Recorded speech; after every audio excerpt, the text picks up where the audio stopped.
ময়মনসিংহের ত্রিশাল উপজেলার সাঁখোয়া ইউনিয়নের নওয়াপাড়া গ্রামে গত ২ জুলাই ২০২৫ রোজ বুধবার সকাল ১০:৩০ এর দিকে বসতবাড়িতে বৈদ্যুতিক শর্টসার্কিটের কারণে আগুন লেগে ৬টি বসতবাড়ি ও ছোট এবং বড় ১৫-২০টি মতো গাছপালা পুড়ে গিয়েছে।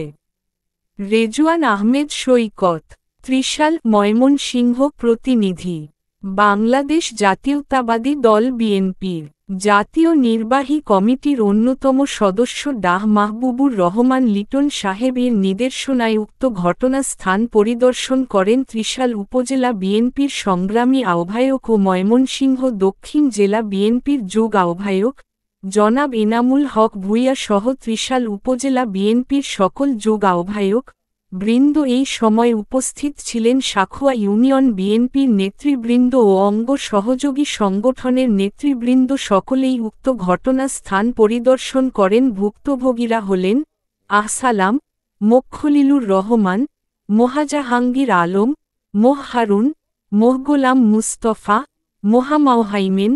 উক্ত ঘটনাস্থল পরিদর্শন শেষে ভুক্তভোগীদের পরিবারের সকলের প্রতি সমবেদনা জানান ও ডাহ মাহবুবুর রহমান লিটন ভাই এর পক্ষ থেকে ক্ষতিগ্রস্তদের সকলের পাশে দাঁড়ানো কথা জানান জনাব এনামুল হক ভূঁইয়া।